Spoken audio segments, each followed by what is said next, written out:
Oftentimes you'll have a ready-made garment that you have purchased, but it has extra around the waist and especially at the small of your back.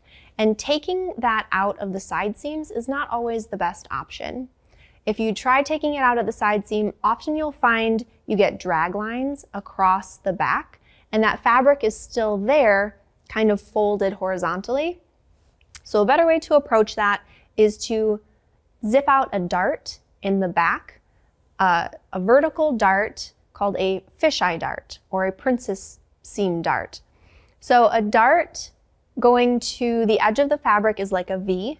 The fisheye dart is like two darts glued together. So you have 2 points and you're taking out the most fabric at the center where the dart is the widest.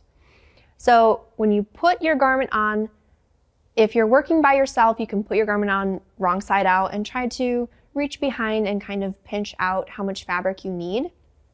And we're pinching out symmetrical darts, one on each side of the center back.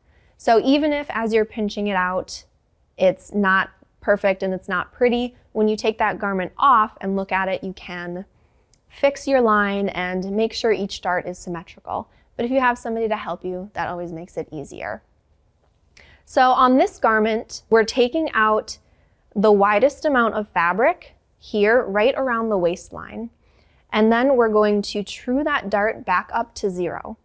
And on this one, my dart is longer on the upper edge than it is below, and that's fine. It depends on the garment and the body that you're fitting it on.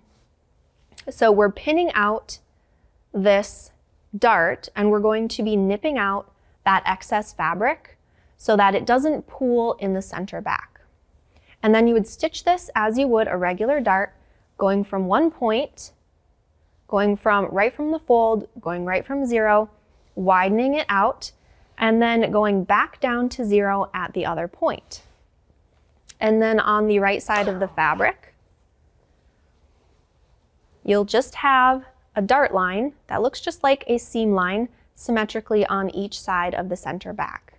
So if you have a garment that has that fabric pooling in the center back at the small of your back, try this technique and you might find that you can tailor that garment more to your body and get a garment that fits you a lot better.